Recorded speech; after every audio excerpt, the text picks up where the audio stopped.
What's up, everybody? Welcome to another Chillporeal. This is a very Chillporeal Christmas Chillporeal. So, with me, I got my friend Marty. What's up, Marty? How you doing? What's up, Brian? How's it going? It's going pretty good. How you doing? Good, yeah. I like many of us are. I'm all geared up and excited about the holidays. The eggnog is flowing, the carols are playing, and just tons of holiday joy. The Yeah. bank accounts are empty. The bank accounts are empty. Yeah, I know that feeling. So, Yeah, I don't know about you, but I'm drinking some eggnog with some bourbon in it. So I nice. got some of that. What are you Drinking drinking? a Christmas themed beer, Land of Misfit Beers. So from Rankin Bass. All the Ooh. toys from the land of the misfit toys. This beer is called A Scooter for Jimmy, which is a lyric taken from the song on the Rankin Bass special. Oh, nice. I've been meaning to watch those. I just haven't gotten around to it. Are they? Can you watch them on is it on Disney or something? Or Um, a lot of them um, you can actually find on YouTube gratis. Um, Rudolph the Red-Nosed Reindeer, Santa Claus is Coming to Town, which are probably the most popular ones. Then there's also Little Drummer Boy, which is yeah. not my favorite. And then Frosty the Snowman, which is an animated, cell shade animated feature from Rankin Bass. But all four of those are on YouTube. And um, I think that The Year Without a Santa Claus is streaming somewhere, and Rudolph Shiny Nose, New Reindeer or New Year, is streaming somewhere as well. So there's a lot of it out there. Okay. I haven't really gotten around to it. I was supposed to watch White Christmas the other day, but that stream ended up getting canceled. I just haven't really watched a White whole lot of Christmas. Christmas stuff lately. So last thing I watched was That's Charlie Brown Christmas last soon week. as like the day after Thanksgiving, I start hitting the specials hard. Okay, and by the way, I managed to find a gingerbread man at Mariano's. They didn't have any. They have all these Italian cookies, all these sugar cookies. I'm Uh-huh. like, I just wanted a simple gingerbread man. There you go. Well, I guess we can start there. What are some of your favorite Christmas treats from memory? We used to make sugar cookies. Make the dough. We had the cookie cutters. I had the gingerbread man cookie cutter. I used to be Uh, obsessed with the. I don't know what about the gingerbread man shaped cookie cutter I was obsessed with, but that's what it was. But when I was little, I Speaking of used to think gingerbread, do you remember that just something popped in my mind? Do you remember that parable where the gingerbread man is riding a fox through or some sort of animal through a dog maybe? I remember this. I remember there was a book. There was a book called the you can't catch me. I'm the gingerbread man. Yeah. So he used to like bug everybody. He used to he used to poke the bear. He used to poke a wolf. He's like, hey, you can't catch me. I'm the gingerbread man. But then he came to a fox, and the fox didn't react the way he expected. The fox tricked him into a false sense of security, and he ate him. Yeah. Oh, what a good parallel for life. But maybe that's why you like the gingerbread man so much. I don't know. I didn't like ginger. I used to think that sugar cookies and gingerbread men were the same thing. They're not. When I first had gingerbread man as a kid, I was like, this is a weird tasting cookie. This is a weird fucking tasting cookie. So Yeah, I didn't eat it for years. it's not very sweet. I mean, it's a spiced cookie, so some of those Yeah. flavors kids don't like. I remember the ones you would buy in the store that were like in a box. They were like this tall, little Mm-hmm. gingerbread mans. They had men. They had that and the like star anise cookies. Yeah. I remember those. But I think the cookie. If I'm talking cookies, my mom was like huge. Well, still is Yeah. huge into baking over the holidays. Mm-hmm. Um, and I think actually my favorite. This should do you proud. Is the kolache. That is that is probably my favorite cookie. I like how it's not too sweet. It's savory. Um, they're easy to make, and I think like I heard something. It was saw an Instagram meme, and I thought it was really special, and it pretty much says like it's talking about your children, and it's like the same songs you played, the same smells they smelled, the same memories they had Yeah. are they're going to look to replicate those things in adulthood. And Yeah. I think for me, that's certainly Christmas for me. I try to replicate all these things that I remember as a kid, selfish or not. And one of them's klatchkes. My mom's recipe, which was my grandmother's recipe, which was actually my great grandmother's recipe. So it goes back, quite a few generations. And something special to share. Yeah. I mean, with me, I don't quite have the diverse Christmas that you had. I mean, it was mostly the same thing every year. Same family all the time. Now kids are having a good time. But before we go get further, I want to say hello to people in the chat. We got Jaden Hamilton here. What is going on? Got Whisker Fisherman TV. We got Staple Bow 62989, and we got CLS Studio. Welcome everybody, and whoever else is here, thank you for watching. So, traditions for me. I mean, it used to be. So my grandmother was around when I was a kid, obviously, and my two uncles. So it was mainly. I didn't really have. So your parents just dropped you off with your two uncles and your grandmother, and they went out and had a nice dinner. No. What we did was we either one year we go over to their house because they're up in Edison Park, and then one year that my folks would host it. And so it was the same. It was always the same family over and over again. It was not. I didn't like see anybody else. I didn't have any cousins to hang out with. I didn't have any. I didn't have any. It was one or the other. It was pretty much the same. My uncles didn't have kids, so there were no cousins, and we had nothing at that point. As far as I remember, we had nothing to do with my dad's side of the family. Both his parents died, and so I never knew them.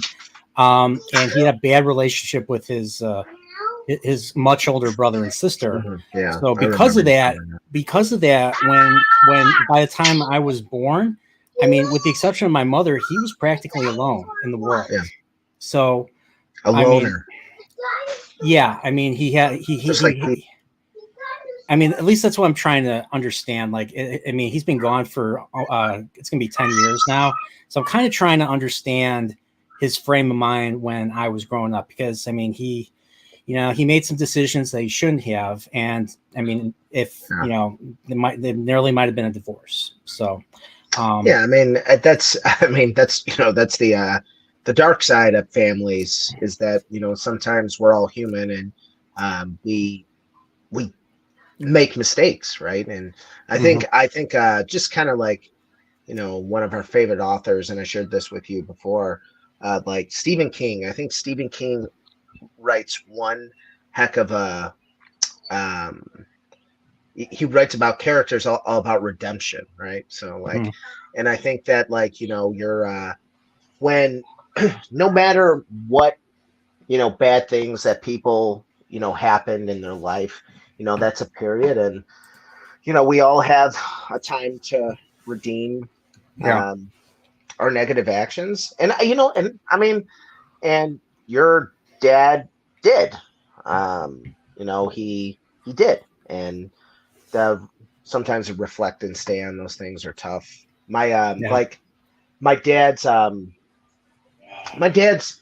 brother had some trouble, and it was kind of like both like in probably the period of his like late 20s, 30s, maybe even into his 40s, and right at the end of his life, he had problems. Not going to get into what they were, but he had problems, and I think that like the situation and where he was at when he died is not the person I remember because, you know, he was having a hard time when he died. I Yeah. remember, you know, just the good times. Yeah. And I think that like with the holidays, that is just like for me, and I'm lucky. I am spoiled completely when it comes to family and relationships. You know, just like you guys had a small Christmas celebration, I Yeah. had.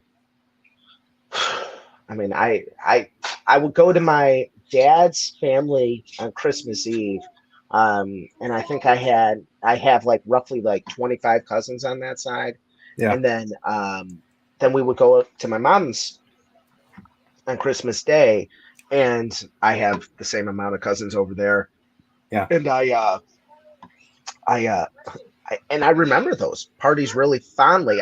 You know, like I think we talked about this last year, but like I feel like Clark Griswold that like through my almost selfish nostalgia, like I want to recreate things. I don't want to like always create new memories, and that's one thing I struggle with. Like my wife even said, like all like my decorations that I put up on the house, some of them were my my grandmother's, just because I like remembering Christmas a lot, and I'm very lucky to have those warm memories. But I think that's when nostalgia sometimes can be a negative emotion because then, you know, you look at things, at least that's what my therapist said. Because he said you look at things kind of like in the past as being it will never get better than that. And I think that's like a whole retro nostalgia conversation. You look at the past like things will never get better. And you know, sometimes you get kind of stuck. But I think that's something we all deal with Yeah. in what we like. Yeah. Uh, yeah. I mean, don't know what to say about that, uh, but trying to think. What do you what about like media? What's your like Christmas movies, Christmas specials? Like I've said, I haven't watched much this year. It's pretty much been just another. It's just been another year for me. So I mean, I did do stuff for the sake of the channel. So I did watch Charlie Brown Christmas. Really enjoyed that stream. Yeah. And I did have a blast watching Jingle All the Way. I haven't watched that movie in years. So Yeah. You know, I know you had a whole stream on it, and I actually listened to most of it. Um, but in a kind of a short, concise statement, what's your feelings on A Charlie Brown Christmas? I mean, it's a good movie. It's a good special. I mean, it's we talked about it quite a bit. The whole it's just the whole it's just a wholesome it's just a wholesome thing that's for everybody. It's not just for kids. Yeah. It's for everybody. That's why it was big. That's why parents, tuned in. It was like Pop said. It was event television, and it was Yeah. just it was prime time, and it was. I mean, I said this on my stream, but like my dad is the one that really got me connected to Peanuts because he was Yeah, a me big too. fan of because he was a big baseball guy, so he loved Charlie Brown's All Stars. We watched it shortly before he died, I think. But that was when he was a kid. That was 1966. Same with the Great Pumpkin. The Great Pumpkin was what I was familiar. Was probably the earliest one that I was familiar with. I didn't even know Charlie Brown Christmas existed until a few years after I started running the Peanut specials at the local video store. Yeah, So it wasn't one of those VHSs that was there. you know, they as Charlie Brown describes the Christmas tree, it's very sincere, and I think the movie's it's a very sincere movie, and I think it's surprisingly deep in commentary on keeping up with the Joneses kind of style of Christmas celebration and materialism that we grew up in the 90s, tons of consumerism then. I mean everything had a tie-in, something you can buy. Yeah. But I I adore that movie, and I adore Peanuts. The first time, so my dad also introduced it to me. I had to be 3 or 4 years old. Very, very um, strange kind of set of circumstances. So there was a gas station in Chicago. I don't know if it was Shell or who it was, but they were giving you a copy of a Charlie Brown Christmas when you filled up your tank with gas. I remember that. I actually remember that. I remember seeing that. And that's why we got it. And my dad's like, I watched this when I was your age. Probably almost exactly, because I was 3 or 4. My dad would have been 3 or 4. No, he'd be 4 when Charlie Brown Christmas came out. And again, like when you're a kid, it's a cartoon, colors. Like my son loves Charlie Brown, but he doesn't get any of the nuanced jokes and the satire. But it's such a smart show, and it's funny, and it's funny because it's like an observation of sometimes things kids do that are like neurotic, and I mean, yeah. And it's I don't know, I love it. I mean, the whole point. I mean, the whole thing that kicks it off. Charlie Brown says the line is, "Hey, this is Christmas time. We're expected to feel happy because of this wonderful time of the year, but yet I don't feel it. I just don't feel it." And I like how Linus is like, only you can make. He's like, only you can make something as great as Christmas a problem. They're so mean to Charlie Brown, though, especially in The Great Pumpkin. Oh, I mean, well, the beginning Charlie Brown Christmas, they don't. He's like, he goes to the mailbox and he's like, oh, maybe I'll get a Christmas card today. And no one gave him a Christmas card. And he says to what's her name, hey, I didn't get your Christmas card. She's like, I didn't give you a Christmas card. Charlie Brown just walks away from him. It's couldn't you tell it was sarcasm, you know? Yeah. but the whole I liked it. Like he goes to Lucy. Lucy's the psychiatrist that the doctor is in, and she gives him some good advice. You know, if you're down, get involved, keep busy. I mean, that's a very true thing. Yeah, Lucy's actually nice to him in that story. She's not really messing with him as much as she does in other specials. Yeah, I mean, everybody knows the football gag, you know. Yeah. Come on, Charlie Brown, kick the football. I won't pull it. I won't pull it away. I won't yank it away from you.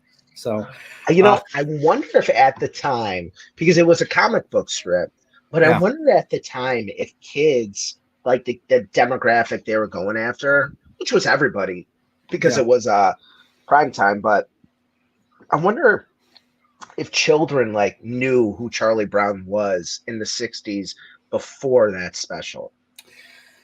You know what's funny is people who were like, you know, coming of age around that time were fans of Peanuts, because Peanuts came out as early as 1950. The comics came out as early as 1950. So people who were like in their late teens, everybody probably sat down to watch this, because a lot of people like, you know, a lot of boomers grew up reading those strips. So when they were coming of age in the especially the older boomers, the ones that were born right after World War II, when they came of age, you know, they probably they're like watching it with their younger siblings or something, or maybe some of them had kids, who knows.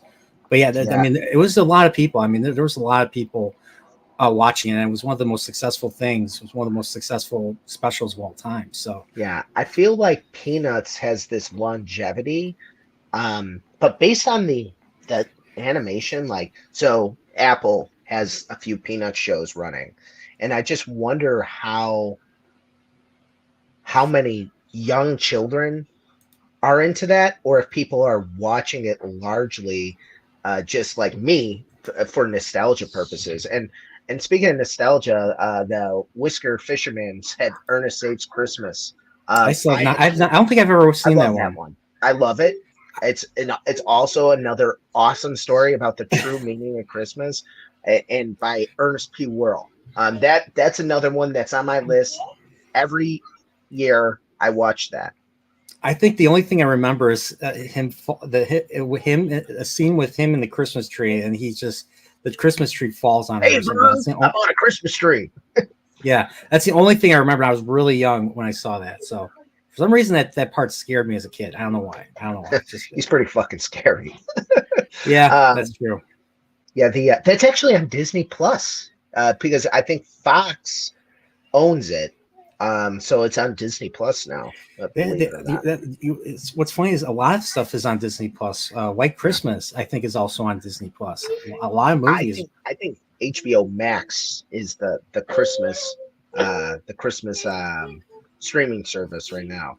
I saw 8-Bit Christmas at your. I That's think it great. was at your recommendation. So, and I love it. Like it's basically a Christmas Story, but instead of the BB gun, it's the NES. Yeah. So instead of you're gonna put an eye out that kid, you're gonna rot your brain, kid. So every time somebody plays video games, I'm like, you're gonna rot your brain, kid.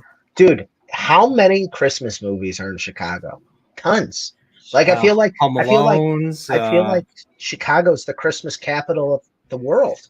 Let me think. Let me think. Okay, Home Alone's obviously. Christmas Vacation. Christmas Vacation. I mean, I wouldn't count Planes, Trains, and Automobiles, but that's a holiday movie that they get to Chicago. A Christmas Story is arguably in a suburb of Chicago. It's Hammond, Indiana, is what it's supposed to be. Oh, okay. I know where Hammond. That's Horseshoe Casino is. Yeah. So there's but.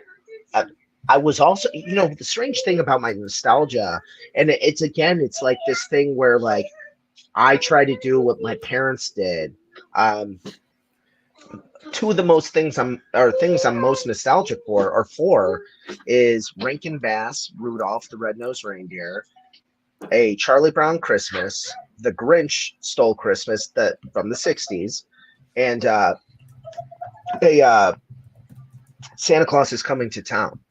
And like, it's just weird that those movies, I mean, my parents were little kids, like toddlers and young kids when most of those came out, with the exception of Santa Claus Comes to Town. But like, why do I have, like, it's like Americana for me. I have like this huge draw to it for some reason. Oh, I know. I know. I mean, I'm trying to think. You ever see one that was recommended by Salty in the chat right there? You ever see Holiday Inn? Another Bing Crosby. Fred Astaire. I mean, I like the I like White Christmas. I've seen Holiday Inn. I like that as well. I mean, Bing Crosby is probably my favorite. Songs for song, probably Christmas, or one of my favorite Christmas singers. But for some reason, I don't know why. I have to give him another shot, because last time I watched them, I was too young, I think, to appreciate them. Yeah. Because it's my mom. White Christmas is my mom's like favorite really Christmas movie. I mean, I say really Christmas because It's a Wonderful Life is her favorite movie. But that's not really a Christmas movie. It just got turned into a Christmas movie. But but she loves A White Christmas, and I remember we used to watch it all the time when we were a kid. So maybe that's one. You don't think it's a Christmas movie? I'm triggered now. It's more of a New Year's thing, because it's like the season after Christmas is where like the present takes place, and I guess there's New Year's parties. I mean, it's Christmas Eve. It's Holiday Eve. I mean, I consider it a Christmas movie, but I know some people don't. Oh, okay. I mean, they sing Auld Lang Syne at the end of the movie. So that's a New Year's. Yeah, I know it's a New Year's thing. I don't know. I'm gonna drink some of this. So, so everybody, there's gonna be some as appreciation. There's gonna be some giveaway. I got 2 giveaways. I'm gonna give away an audio book, because I have a bunch of. If you have an Audible account, I have a couple. I have a few credits for audiobooks. So that's one thing, and then another one would be a $20 gift card of whatever your choice is. So those are the 2 things. So Lion's Den, the sex store. It's membership appreciation at the end of the year. It's Christmas time. It's the time of giving. And Marty, you're a member.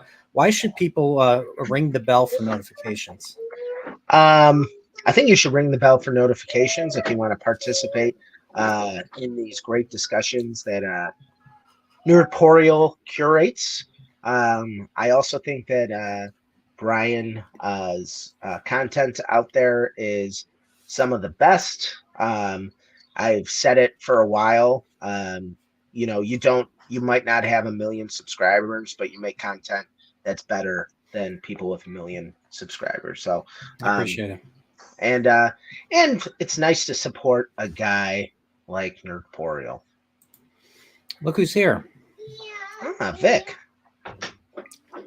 I texted him. I said, "Hey, we're streaming." So yeah. So I gave him the incentive to drop by. So, but yeah. So I had a question. So I know you're the one that actually introduced me to, and I had it one holiday. Because we had our stuff earlier in the day for lunch, everything. So, but I came over one Christmas, and you made beef Wellington, and then I made it last year, and I should not have done what Gordon Ramsay did, tried to crush some chestnuts in there because it was chewy. It was a little too chewy. So, yeah. But other than that, it turned out pretty well. Like it wasn't even soggy. So what's kind of weird? What is that's another weird thing. Like I'm not English. I mean, I'm Irish, and unfortunately, I recently found out, Brian, I'm half you. I thought I was a quarter Polish, and a quarter Swedish, and it wasn't that I was disappointed to be half Polish, but I thought I had some more, that I wasn't just the most stereotypical Chicago, Catholic Polish makeup. Like Catholic Polish. Yeah, my kids are, Irish, Mexican, and Polish, so they're very very Catholic. I don't know. Maybe we have some common ancestry. Maybe we have. Maybe we're related. I don't know how close, but maybe it might be. Cheers.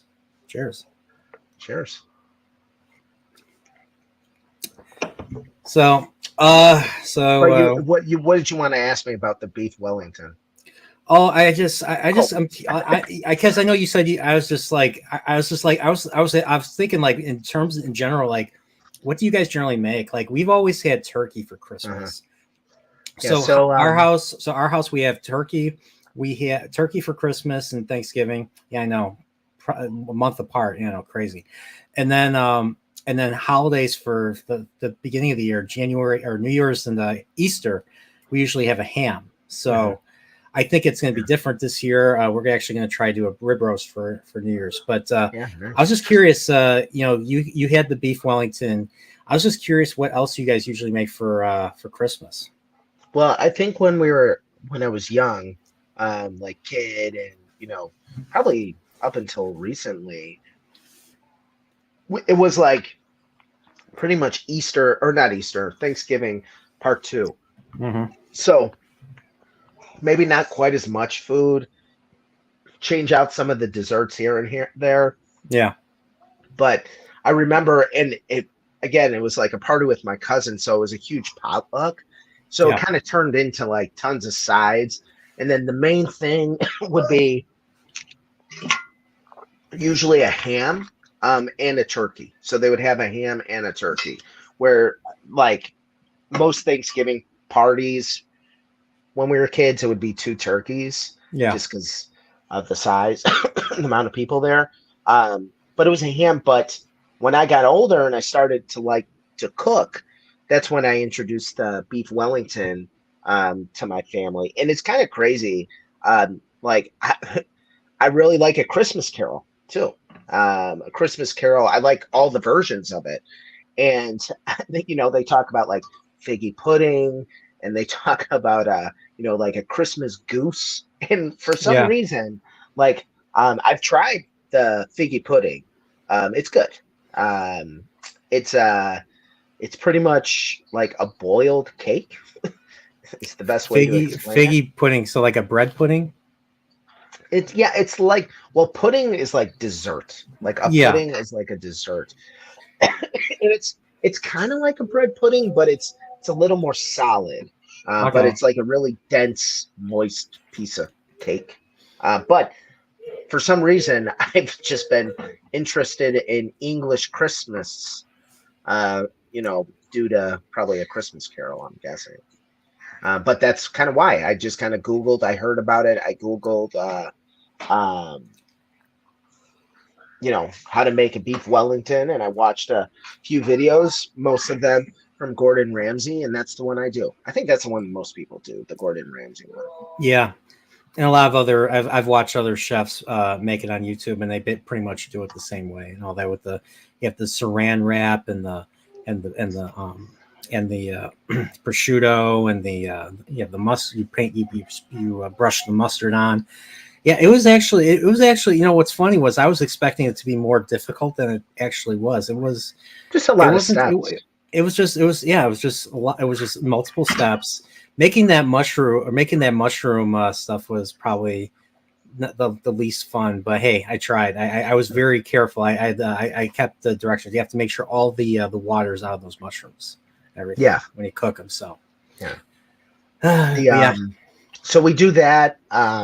And we'll probably do some like roasted carrots, maybe like a potato dish for dinner. It's kind of I get just kind of in that direction in terms of food. But when we were kids, it was a constant just potluck. But that is only one half of my family's culture for Christmas. So my wife is Mexican and Salvadorian, but she, her Mexican side is kind of what shines through on Christmas. So we make on Christmas Eve, just kind of our family and whoever wants to share with it. We make tamales, and you helped out with that twice, I think, Brian. And you made the pork ones, the red pork one. I think they were pork or something. Red pork, and then what was the queso? Yeah, jalapeno. Yeah, they were both really good. So your Christmas tamales. You making any this year? Are you making any or no? I'm gonna make them on Christmas Eve. So that's kind of when I do them. Now that takes a long time. Now that's a long process. Yeah, it's tough, and especially like it's just me. I like I said, folks. In terms of my blood, the nationalities I didn't choose are Irish and Polish, but the nationality that I chose to be adopted by is the culture of my Latino brothers and sisters, or hermanos y hermanas. And like when my kids are half Latino, and I think that's like one of the kind of the most. There are a lot of stresses to marriage, because you're two people that are trying to live as one. But one of the most beautiful things about my marriage is that my wife and I come from like culturally such different backgrounds in terms of like traditions. So instead of saying, this is mine and this is yours, like, oh, we're doing your type of Christmas this year, my type this year, we made it kind of our own, and we do both. And Christmas is one of those holidays that works out really well because the Latinos and a lot of people, like the Spanish, some Italians, so Europeans also do this, celebrate Christmas mostly on Christmas Eve. I think a lot of Polish people do that as well. They eat fish. Most Polish people, I remember, like my family used to eat just nothing but shrimp or seafood for Christmas Eve. Never been. See that too, like Night of the Seven Fishes or whatever. Is that what it is? I was curious. I was curious why that tradition was. What it's Italian American. Yeah, but that's what it is. So we get to share these things, and like from her side, it's more like partying, more dancing. The food is, in my opinion, again, it's the one I chose. Is superior.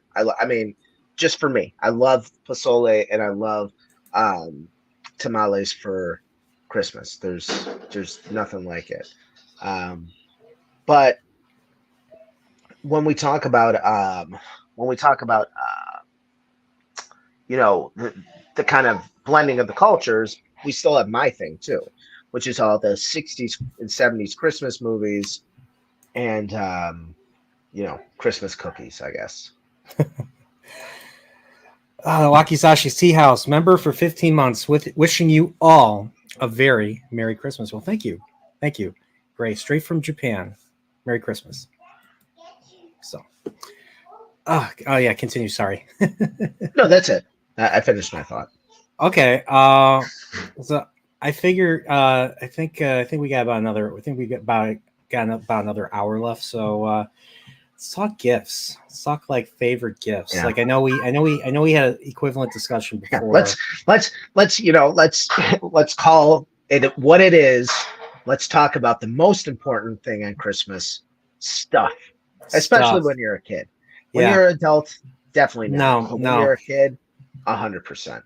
Well, as adults, especially in my position, like, maybe not yours so much because you have kids and you have dependents and money is, you can buy what you want when you're. You can buy what you want, basically. So, when usually gifts have to come from the heart. And it's more about, at least for me, it's more about giving now than receiving. Yeah, as a kid, it was always cool to ask for gifts and all that.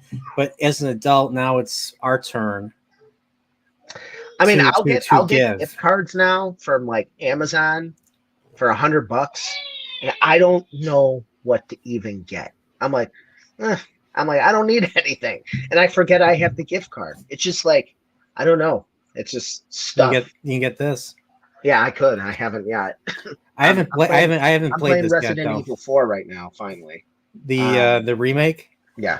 How is it? Okay, all right. Because I've heard mixed things. I've heard it doesn't live up to the original. 4. Better. Okay, all right. And I've heard people say that too. It's better. It's scarier. It's visually more impressive. The script is better. Again, if people are saying it's not better, that's because they are looking at the past in rose-tinted glasses. Okay. But if you were experiencing them fresh for the first time, one on Resident Evil 4 on PlayStation 5 is the best. And a lot of people don't remember. It wasn't quite tank controls on GameCube, but you could not walk and aim. You had to stop every time you were moving because of the limits of the controller. That's true. So the gameplay, they have had subsequent remakes, but it is, in my opinion, it is awesome, and I really recommend it. Yeah, I think you're the reason why I started playing the Resident Evil games in the first place. I used to think they were garbage. I used to think they were just, gratuitous, violent garbage. And then I played it. I played it, and I'm like, wow, this is like Zelda, but with jump scares and scary images. And I'm like, you know what, this isn't bad at all. And now I still haven't played 8. I don't know if I think, didn't you say that you weren't a big fan of the newer ones? Like you tried playing 7. I recently tried 7. I don't like it. I hated 6. I didn't love 5. 4 is 7 and 8 are first person, I believe. Yeah, 4 is my favorite. 7, I don't. So my least favorite part about Resident Evil 2 is Resident Evil 3 is running away from the big monsters like Nemesis and then Mr. X in Resident Evil 2. That's the part of the game I do not like. And that's, for me, as the 2 or 3 hours I put into Resident Evil 7, that's all I was doing. So I didn't like it. Yeah, okay, that makes sense. There were points where I was just like, do I get up? Do I leave? Because I'm hiding from the bad guy. Like the bad guy, it's like, imagine you're playing a game, you're being chased by Jack Torrance in this big mansion or something like that. That's basically it makes what me it is. Tired. Like I get so like, and it's doing the right thing. It's thrilling, but it's just like, I'm like, I can't play this anymore. I'm like, I've been through too much stress. But I think when we were kids, you associate things with happiness, but it's also like, it's not even so much. Like when I think about back on my memories of Christmas, it's not even the stuff, but it's like it's that morning where you're getting stuff. So like it's like the chase. You like the chase. Yeah. And I think that like waking up, and I mean, Santa was like my god that I worshipped, from probably 2 weeks before Thanksgiving all the way up to, probably December 27th. I forgot about him. But it was so like intense and real and magical and for me. And it was great. Yeah. But I do remember a few distinct Christmases and gifts. Um, and the best Christmas for me was Christmas 1994. So I was That might 6 be years old. that might be my favorite Christmas too. Yeah, Keep I was going. 6 years old. I think we might talk about the same thing. I was 6 years old. I got a lot of things that year that I remember. And my parents, they really did me good that year. One thing I got was a creepy crawlers oven. So if you remember, creepy crawlers were, it Yep. was, this like liquid goop you Mm-hmm. squirt into a metal tray and it cooks it. You make these little rubber figurines. So Rubber bugs. I got that. I also got the Mighty Max Mountain Doom, kind of like or it's like Mount Doom looking. It's not actually Mount Doom, but a I remember. giant Mighty Max, which is I like remember that. boys Polly Pocket. Yeah. Uh, Yeah. I got that year, um, and I got Sega Genesis that year. Yep. You're And not the only one that got the Sega Genesis that very Christmas. 10-year-old me got that Sega Genesis too. and I really, I I remember I told my parents that I wanted Super Nintendo. I'm like, I want Super Nintendo. I want Super Nintendo. And my parents, they didn't play video games. I'm like, I'm sure they knew there was more than one, but I think they kind of saw it like, oh, there's no big difference, right? Yeah. Yeah. They're essentially the same. Mm-hmm. And I wasn't disappointed. I was super, super happy. Packing with Sonic 2. Yep. Same. In which I thought that it was good to jump on the spikes because every time you jumped out the spikes, rings would go everywhere. So I thought the spikes were giving me rings rather than I was bleeding rings. Hold that thought, Marty. I need to read this. Salty Traveling Sea for a member for 17 months. Rebel Moon is somehow a strong contender for worst movie of 2023, which is absolutely insane when you think about it. Merry Christmas, you filthy animals. Thank you, Salty. Yeah, I watched that movie too. It was not the best. Did you watch the new? Did you watch this new movie by Zack Snyder? All the reviews said it was garbage. Oh, what did he want to make? Was that like his Star Wars? Or it's something? his Star Wars, his Kurosawa, his Avengers. Like they copied everything. Like if you've watched enough movies, you could see what he copied. Like he copied Avengers Endgame, like the whole Gamora and Thanos thing, which is what the main protagonist in this movie is. She's pretty much Gamora. And what do you think his what is your favorite thing from Zack Snyder? My favorite thing, I like 300. I like 300 when it came out. I think Watchmen was another one. We saw you and I saw Watchmen in the theater. I remember seeing it. That was a lot of fun. Great. People hate on it. It's one of my and I'll say that from saying it's one of my favorite books of all time. Yeah. It's extremely psychedelic. I love Alan Moore, so I love Watchmen. I love Swamp Thing. I'm a huge Alan Moore fan because Alan Moore liked LSD a lot, and his stories are so crazy and psychedelic. But Zack Snyder, I think, captured some of that, like some of the most psychedelic parts of the movie so well. The period where Dr. Manhattan is living in the present, the future, and the past at all times. That, like, that blew my mind when I saw that. But I think I think people hate on it too much. I I think it's a forget. lot better. By the way, look who's in the chat. Look who's in the Oh, chat. BA.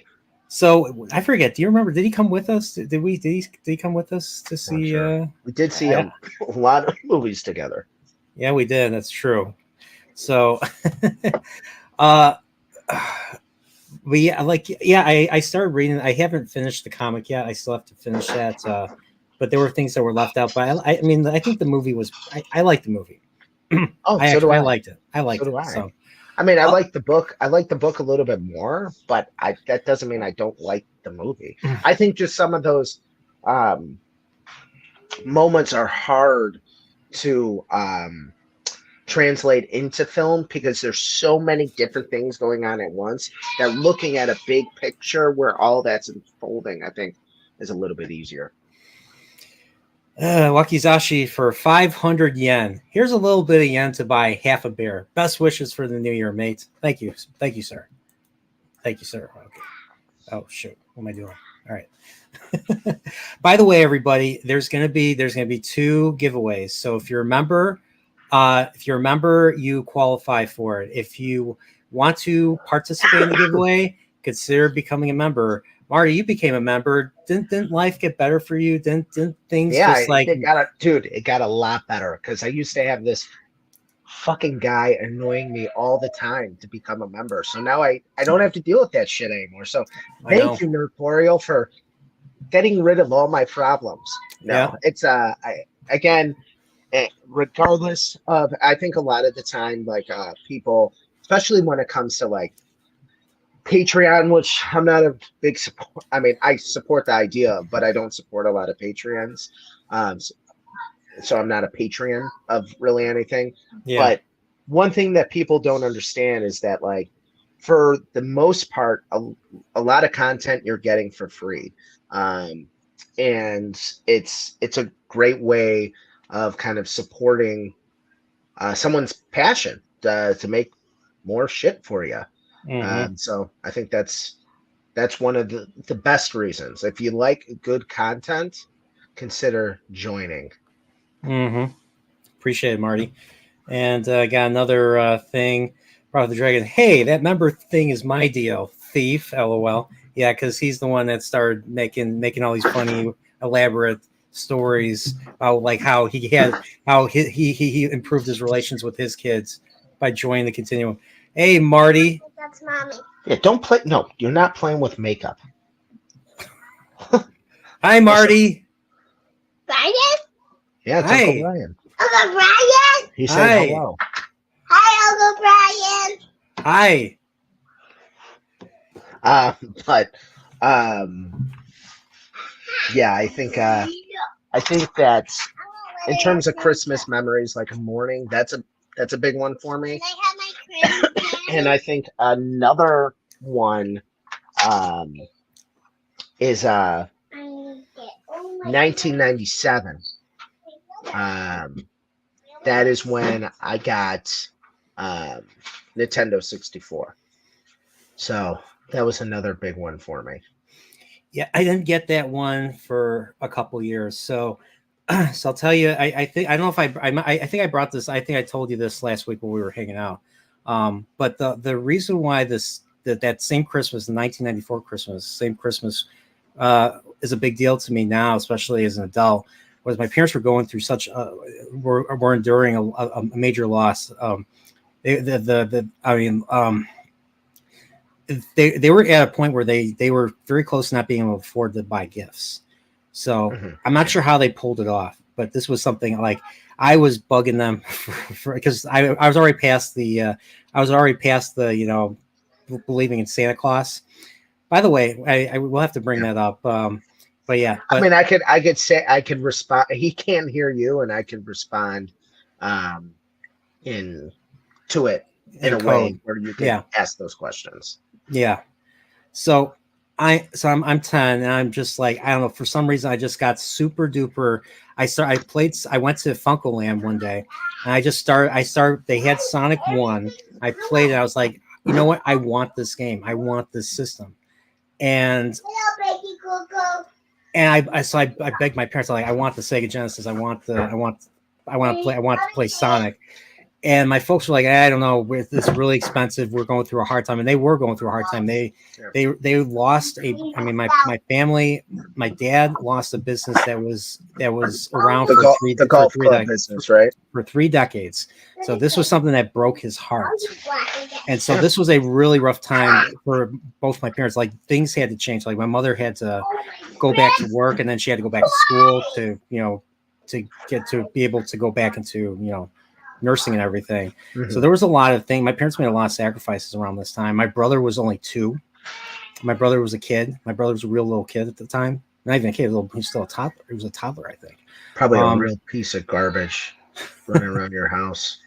He was running around. So that's what's sad about it. So, but it was a very rough time for them. So I think back on it now, and I just feel so grateful, even though the system only worked for a year, only lasted a year because garbage hardware.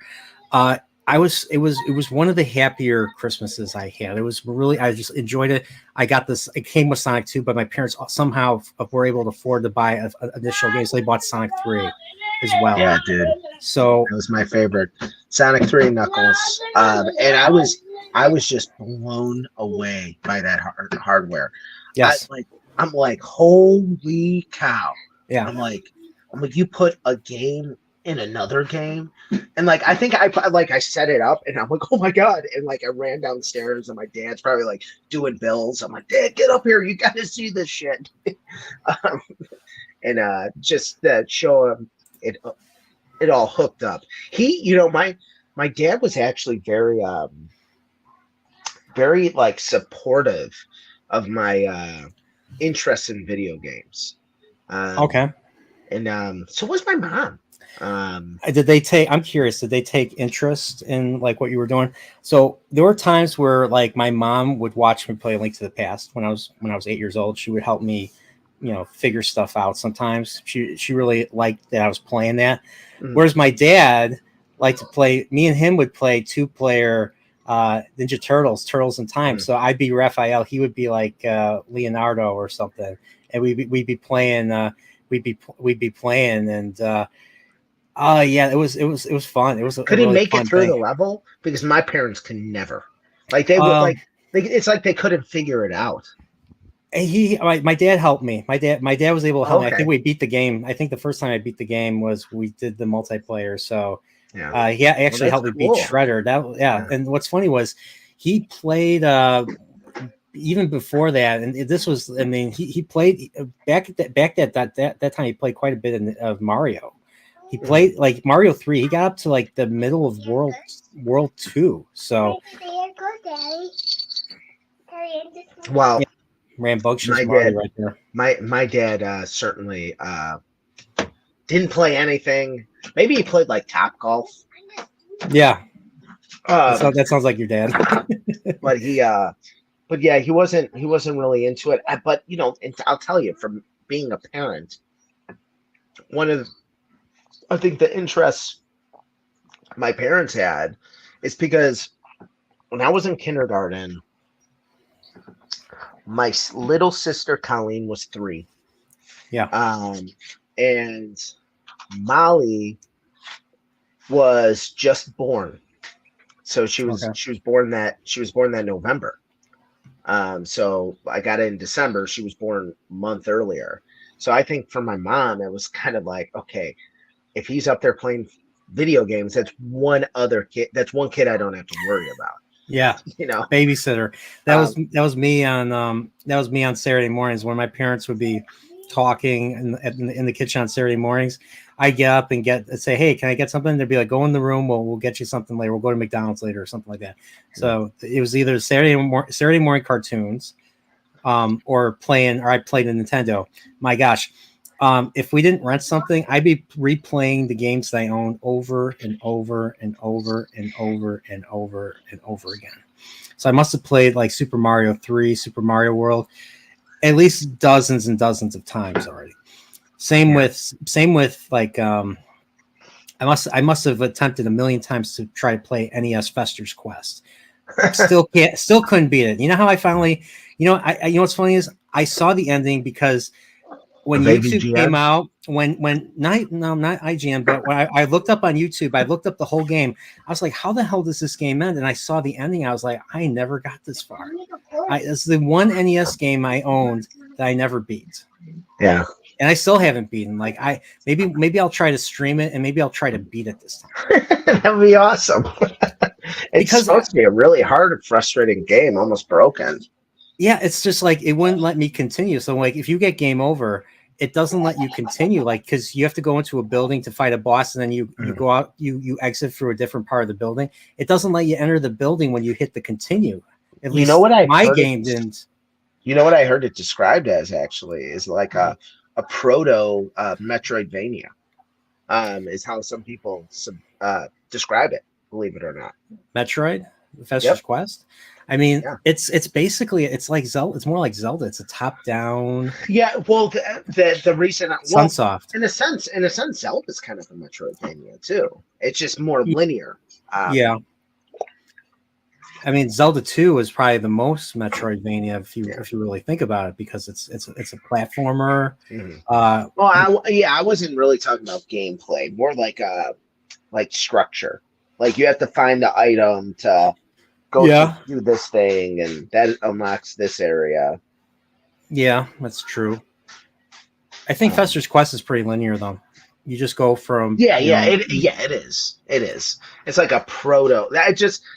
I'm not saying that's what I necessarily think. I've just heard it described as that before. Just don't collect the red gun, because that doesn't upgrade you. It downgrades you. So that those bastards put things. They put items, collectibles in that will downgrade you. So that's like where you accidentally hit the. You're like, I don't want that power up. I don't want that power up. You know. Yeah. What are some of your favorite, kind of gifts, I guess, from Christmas that weren't video games? That's a good question. Before I answer, I want to read Dempsey's thing right here. Member for 10 months. I was feeling left out, so Merry Christmas. Merry Christmas. Favorite gifts that weren't video games. Well, sixth grade. So sixth grade, I got my very first 2 Star Trek VHS tapes. I got my first 2 Star Trek VHS tapes. The Space Seed, the episode with Khan, and the episode Spock's Brain. So I've got those 2 episodes, and then I got a book. I got a nerd book. It was called the Star Trek Chronology, and it had at that point, this was 1996. It had the entire Star Trek continuity up to that point. So it had the original show, the movies, next generation, all of Next Generations, some seasons of like a season or 2 of Voyager, a few seasons of Deep Space Nine, and a few of the TNG films. So and I thought it was the coolest thing. It was called the Star Trek Chronology. So like a printed out Wikipedia page. Yeah, before Wikipedia was what's funny was the couple years later I got the Star Trek Encyclopedia, which I still have right here. So the chronology fell apart. The encyclopedia fell apart, but it's still intact. I'll go bring it. If you are doing a stream, do you ever go back to about like Star Trek? Do you ever go back to the encyclopedia to brush up? Your Encarta, Star Trek Encarta. Well, I mean, there's there's also the there's Memory Alpha, which is the Star Trek wiki.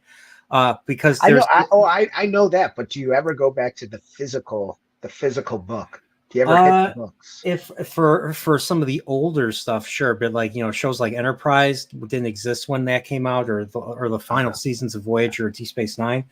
But for like the original series and TNG, absolutely. I'll go get Greg right here. Still some of the best. I'm not as big of a Star Trek guy as you are, but for sure, some of the there you go. Content there is. So I got this, and which Christmas I got this with, and I've said this in a certain video I might have made. Got the same time as Ocarina. So what, 98, 97, 98? 98. This was, and what this was back in the day? This was 50 US dollars in 1998. So, yeah. So right here, 50 US dollars. I don't know if you can see that, but Dude, yeah. that's not cheap. No, yeah, especially back then. So I begged my folks. So yeah, the future just got bigger. Beam aboard a completely revised edition of the definitive reference book for all Star Trek fans. Mhm. And I was 14. I was 14 when I got this. So this updated expanded encyclopedia brings together all four incarnations of the ongoing Star Trek phenomenon: the original series, Next Generation, Deep Space Nine, and Voyager. Oh yeah. So meticulously research and helpfully cross-reference. This new edition features more than 2,000 photos, now in full color, and all new diagrams and illustrations created especially for this. So I like this. Like, there's so many awesome images right here. Like, this is the Klingon weapons, that's the Klingon costumes. This was all drawn for this. So, and a page is falling out because that's the quality of the book binding. That's awesome. Yeah, I think if I'm thinking about like toys or things that I got other than like video games, things I remember. I mentioned those two things I got that '94 Christmas, but another thing I remember getting a lot of was like Hot Wheel sets. Yeah. I remember getting. I don't know if you remember this. But it was called Dr. Dreadful's like candy lab. It was like this mad scientist that you would make like all this like creepy candy and like candy brains and candy skin, monster skin. It was a big 90s thing. Yeah. I remember getting that. And for me, one of my most treasured toys was the kind of original Jurassic Park action figures. I had a shit ton of those. And I was really into action figures. Lego was a big thing I got too. Just kind of like that typical 90s toys. But like as I got older, I mean, it was video games are the only thing I wanted. But it's just like dude, it's crazy how much video game or how many video games like I consumed before kids. Like I would probably, a game would take me usually on average 2 weeks. Now it's like I play 4 games a year probably. It's depending on the release schedule. Like there's some games I dumped like. I think I dumped like 220 hours into Tears of the Kingdom. How many did you dump in the Elden Ring? I'm curious. About the same. Okay. About the same. But like Mario Wonder, I loved. I'm really liking that this Resident Evil game. But like I remember getting like 4 games on Christmas. Like I couldn't imagine playing 4 games right now. Oh no. Nice. Yeah. So did you get an OLED or did you get the standard model or the Switch Mini? I don't know what he got. I don't remember. I don't know, honestly. I think next spring is probably not like spring 24, but I think spring 25 is when the next one's coming out. Yeah. There were a few games that I really wanted. There was one game I remember getting. It was called Tornado Rex. Remember Tornado Rex? I do. I think I played it once. It was kind of a clunky game. You know, you spin it was basically like a Tasmanian devil type character. Yeah, spin around. Like a top and all that. And you usually didn't really go where you wanted to go, but it looked cool on TV. You know, subliminal advertising worked. That worked on me. Thank Reagan for that one. Yeah, Tornado Rex. That was like, wasn't it like kind of like a slide? Like there was like switchbacks. I don't Like, remember. I just remember it was like a rough. It was like a really rough like it looks like a board. mountain, right? Yeah, it looked like a mountain. Yeah, it was like a blue Yeah, mountain, and yeah, yeah. and if you got like the wrong thing, then Tornado Rex would you spin Tornado Rex and he come and he might knock your character off of the mountain or something. Yeah, So yeah. I don't know. I thought it was cool. I mean, that was one thing that I liked. But there was another thing I got, and I saw this on 80s retro on Instagram, or retro 80s 90s retro. I had and I had this, and everybody was like, "You have that? I have this. I have this better Super Soaker." So I had the green yellow Super Soaker 50, and You didn't everyone's like, have "Oh, the one I with have the the Super jetpack? Soaker 200, bitch." So like, and so when I went to day camp, I had that. I was just like, yeah. When I went to day camp, they were like, everybody had these big giant Super Soakers. I had this tiny little. Well, it wasn't tiny, but it was smaller. It was smaller than everyone else. I was like, You would have damn, been fucking Jeff Bezos if it wasn't for that Super Soaker incident. what? What do you mean? The trajectory of your success could have been made if you had one of those ones with the backpack and like the Super Soaker 3000. You'd be making billions Super. right now. That's right. That's right. Damn it. Brian Anderson got the right one, the OLED. Oh, okay, good. That's a good one to get. That's the new one, right? That's not the Newest. original one. No, it's the newest model. Yeah. So Okay. I'm kind of like I'm like, do I get a new Switch or do I just wait? Mine's okay. It's starting to fall apart a little bit. Yeah. I'm like, do I get an OLED or do I just wait for Switch the next 2. Nintendo console? I don't know. I would probably wait for the next Nintendo console. Yeah. That's just me though. Um, I haven't played this one. I honestly have not played this one enough. Like, I haven't touched. I've only played Mario Wonder. When did Mario Wonder come out? October. yeah, I only played it 3 times since it came out. Dude, so it is such a good game. It's not the hardest Mario game.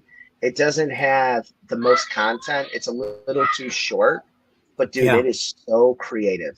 One of my things I dislike about New Super Mario Brothers, and to the same effect, like even like Mario, the original Mario Brothers. I mean, they had different limitations back then. Is that each level was like one of 4 palette swaps. So the levels, they were like, you had a outdoor level that's nice and green and happy. You have a cave level, you have a lava level, you have an ice level, and everything's just set up differently. The amount of creativity and diversity that Mario Wonder adds in gameplay is just out of this world. And again, it's just like he eats one of those wonder seeds, he starts tripping, and crazy stuff happens. I love it. all right. So everybody, the first giveaway I want to give away. I have several credits on Audible. So if you have an Audible account and you listen to audiobooks, definitely put hashtag audiobook in the chat, and you will be entered. So Marty, you, and also if you're a member, and also if you're a member. So if you're a member and you type in that audiobook, this will be yours. So Marty, you're a member. You can do it too if you want to. I feel like I'm jacking, but I'll do it. What do you mean you're jacking? You're not jacking. So hashtag audiobook, and come on, I'm waiting. There's 0 entries so far. I'm waiting. Let's get 1 entry. Come on, dude, let's get 1 entry. So Brian, they don't have a new one released or announced, but their hardware is just last decade. that they're and the quality, some of the quality of their games and their how they're running is kind of dipping. So everyone's thinking that there's definitely going to be a new one soon. Okay, yeah, that makes sense. So, all right, so we got 4. Come on, we got 7 people watching. We have 3 more, three more. So, as long as you remember. So, all right.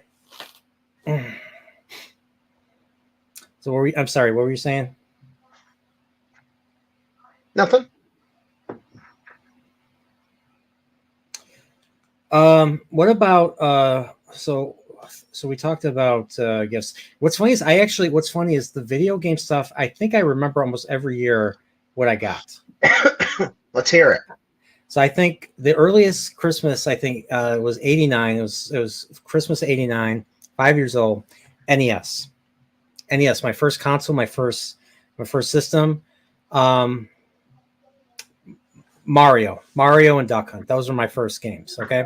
The following year, Zelda 2. Zelda 2 and Fester's Quest. Those were the 2 that I got for Christmas in 1990. So I was 6. The year after, 91, I'm sure you can guess what I got in 91. What came out in 1991? Super Mario World or Mario 3? The Super Nintendo and the Super Nintendo. Okay. So I got that. So, but so yeah, 91. Then 92, Mario Kart and Ninja Turtles for Turtles in Time. So yeah, I could keep going. I could keep going on this. So, but looks like we got 5 entries. So let's hit the draw. So let's see who's going to win. Let's see who's going to win this audiobook. Take the picture.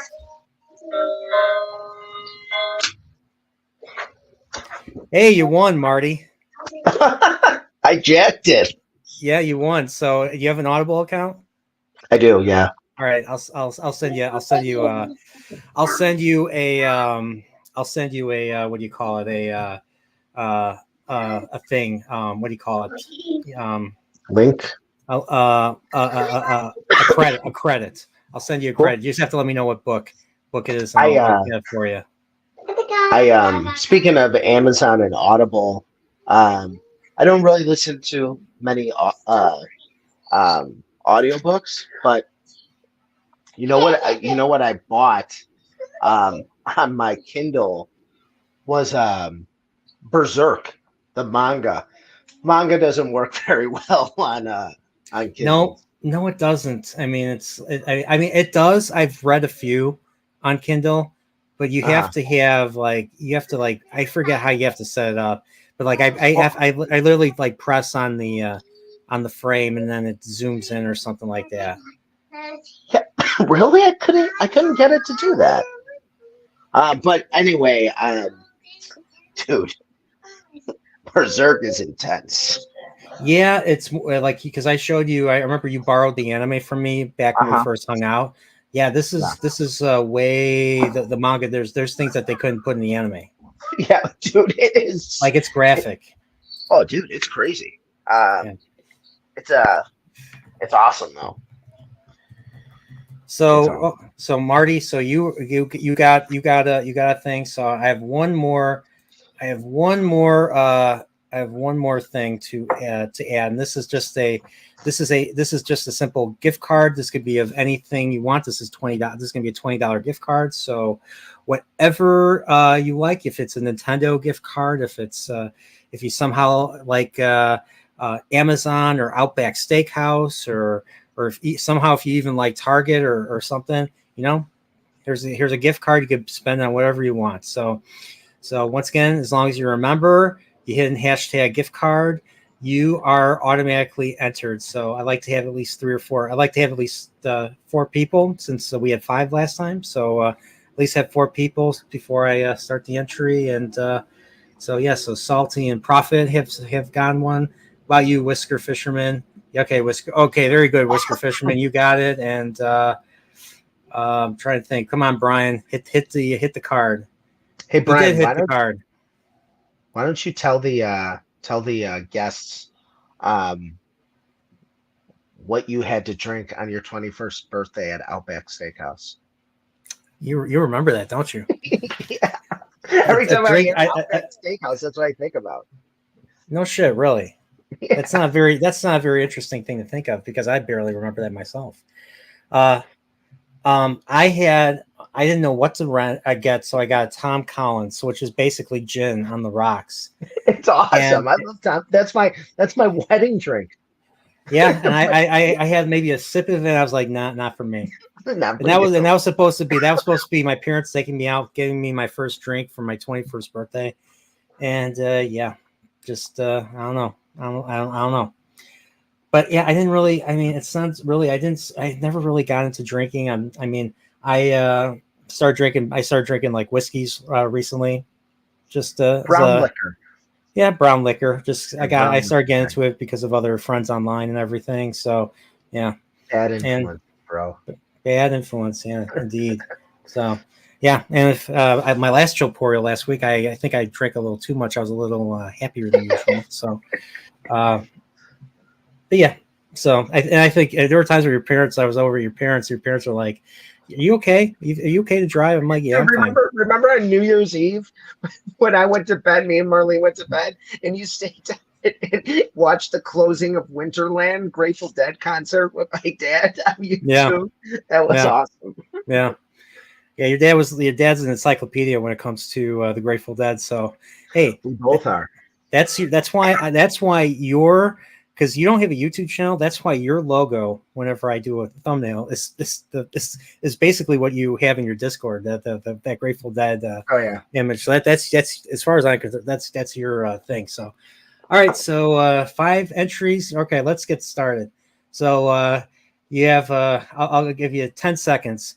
So 10 seconds to write hashtag gift card. You gotta be a member. 1, 1,000, 2, 1,000, going 3, going 4, going 5, going 6, going 7, going 8, going 9, and let's click. All right.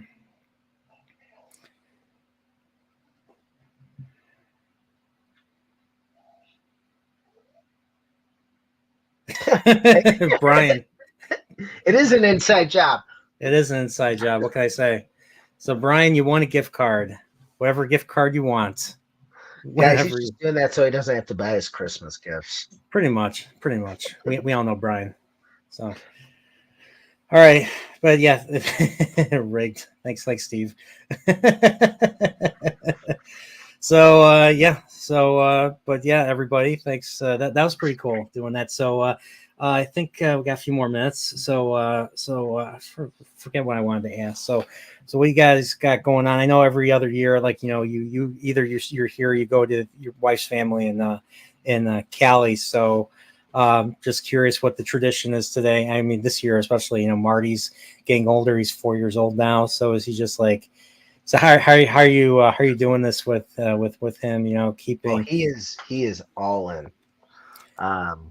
Elf on the Shelf, everything, all in 100%. And dude, it Christmas, like I think about like again, like the thing I remember about Christmas, and that kind of warms my heart on a cold winter's day, looking back at these memories, is really just like the feelings, the magic, the getting together, the smells.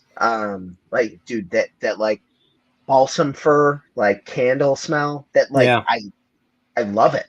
Mm-hmm. And and just all the decorations and the lights, that was all something that I remember and I love. And I look back on my childhood and I'm like, man, dude, I loved being a kid. And I loved Christmas, but it's hard to believe that as a parent, especially watching your kids super, super into it, meeting Santa at that party we went to, as well as Santa came to his Christmas recital at school. It's better. It's the most.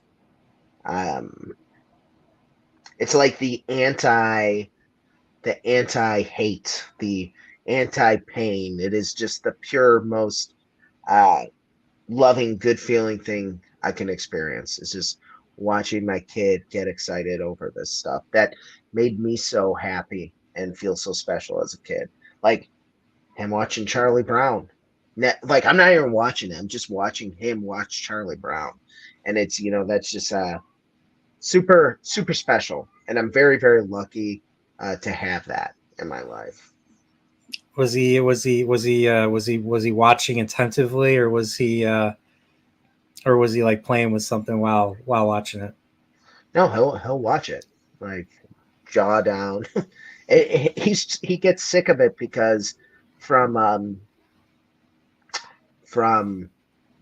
Halloween time with It's a Great Pumpkin, Charlie Brown, to the three Christmas special, or to Thanksgiving, to the three Christmas specials, to the now two New Year's specials, to the Thanksgiving special, to the Easter special.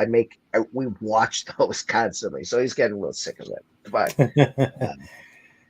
so, does he have a favorite character? Is he a Snoopy guy, or I think he likes Charlie Brown. likes Charlie Brown?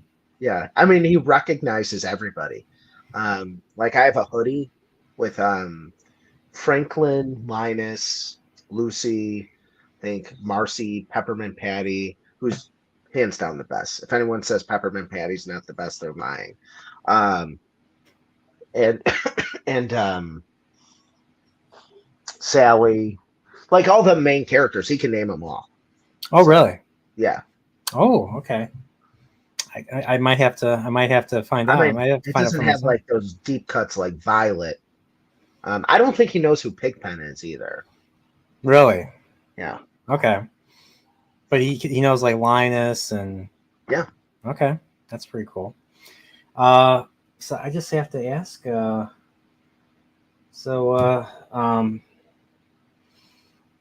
about this? Did he write a letter to Santa Claus? He did. Yes. What does he want? He wants I'll tell you. He wants a yo-yo, and he wants a knight's costume, like a knight. Dude, he watched all three Lord of the Rings. Did he? All three. He watched them all from beginning to end. Watched them. Oh, he's 4. But he loved it. We went to medieval times over Thanksgiving, and he has been all about knights. he loves the Sword and the Stone. That's his favorite Disney movie right now. So he loves swords and knives and stuff like that. I could see him getting into Zelda. 2. Oh yeah, he watched a lot of my playthrough. How about this? What's your favorite Christmas song? My favorite Christmas song. I mean, whenever I went to, because I was I'm sure you know, I was in concert band. I played the keyboard. Usually, I played the keyboard. I remember freshman year of high school. I think the favorite piece that we played was Sleigh Ride. Dun dun dun dun dun dun dun dun dun dun. All the we live with a sleigh right together with you. You know, yeah. So that was so that I think that might be my favorite because I like, especially I like the percussion in that one. It's like they're hitting like wood right there, like that. It's so cool. Yeah, there you go. That's awesome. So Prophet says, read him the Wheel of Time. I think didn't you say you started reading a certain Eye of the World? How far did you?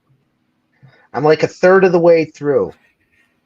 You're a third of now. A lot of these guys in this chat right here are big Wheel of Time fans. So I'm surrounded. The reason why I'm reading the Wheel of Time series myself is because all these guys here I'm surrounded myself with are Wheel of Time experts. So I'm curious, what do you think? So how far did you get in the book? Are you already did they leave the Two Rivers?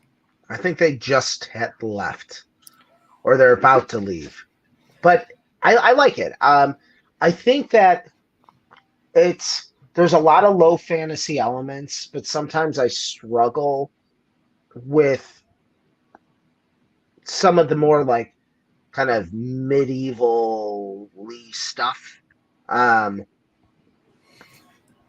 Sometimes, but I like it. I Okay. would recommend it. I would like it. What did you think of the Winter Night chapter when they're at home? They lock up, and all of a sudden they get attacked by the Trollocs. It was pretty thrilling.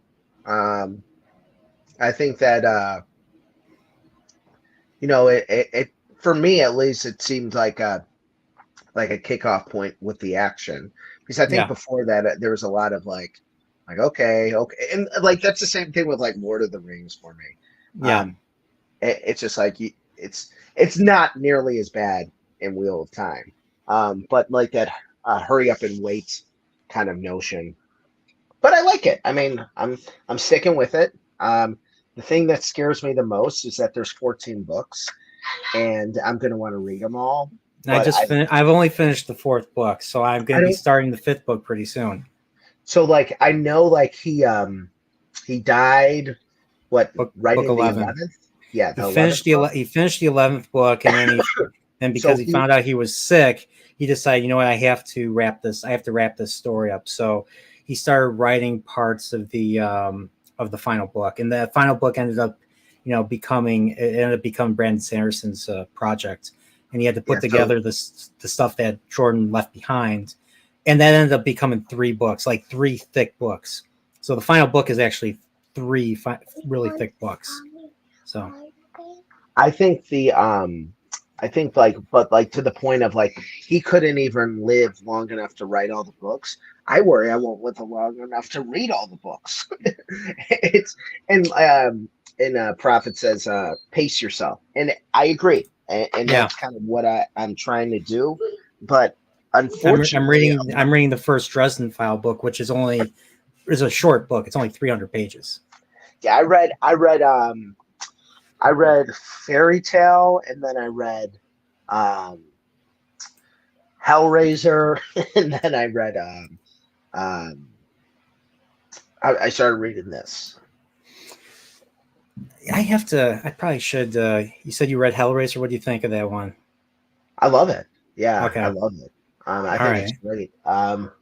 I think that, I think the first movie's great. It's very psychedelic. It's crazy. It's trippy. I like it a lot. Someone, I don't know who said this. Someone, I don't know if it was someone online, but someone actually said they prefer. I forget who wrote the Hellraiser. Clive Barker. Prefer Clive Barker's horror to Stephen King's horror. It's a lot more body horror. With Clive Barker. Yeah, I would Clive assume. Barker. Yeah. Where even in the books, it's body horror. Just Yeah. the way he describes things, and it's very psychedelic. Stephen King is Stephen King's not a horror author. I mean, some of his books are scary, but I don't like when people call him a horror author. He's more of a fantasy author, or like a supernatural author. But I mean, like my favorite books by Stephen King have scary moments, but they're not horror books. Yeah. I mean, the whole of the Dark Tower, Insomniac, The Stand. I mean, even Fairy Tale. I mean, those are horror books. It is, but a lot of them aren't. But is Clive Barker a better author than Stephen King? I don't think so. But his stories are great. Okay. I forget. Did you read Eyes of the Dragon? Yep, I've read Which I think was everything.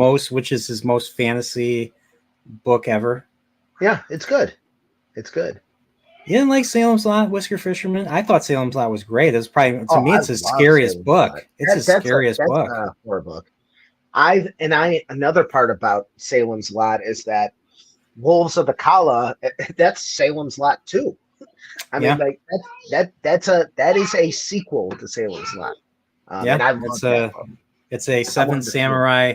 It's another Seven Samurai type of story, but with featuring Father Donald Callahan and all that. So, but yeah, so it's been an hour and a half. You have anything else you want to talk about, or is this pretty much? Well, I think the one thing I have to say is that just in terms of music, I want to do another Peanuts shout out. Vince Guaraldi, Oh yeah, Charlie Brown's Christmas is my favorite Christmas album of all time. mine too. Christmas Time Is Here, Yes. vocal edition. I love it. Line. I mean, who doesn't know Linus and Lucy? Da da da da da da da da da da. Everybody knows Linus and Lucy. Then you have skating. Da da da da da da da da da da da da da da. Yeah. But I love them. But other than that, I think Christmas is a beautiful time of year in which I do enjoy the materialism. I enjoy the lights. I enjoy the trees. I enjoy buying the gifts now. Yeah. But it's also a wonderful time to reconnect with friends, count your blessings, and a lot of hope for the future too. Yes, I agree. So, well, man, I think that's about that. I think that about does it. So, appreciate it. Thanks for bringing this idea to me. It was fun doing this. Yeah, for sure, man. No problem. See you on New Year's. Yeah, definitely. And yeah, man, Merry Christmas, and everyone in the chat. If I don't see you, have a Merry Christmas. Stay safe and stay Chillporeal. And let's find out who. Oh wait, I got $1. Thank you, Whisker Fisherman. Thank you. So, Merry Christmas. Merry Christmas and a Happy New Year. All right. So let's find out who's going to be on next week's Chillporeal.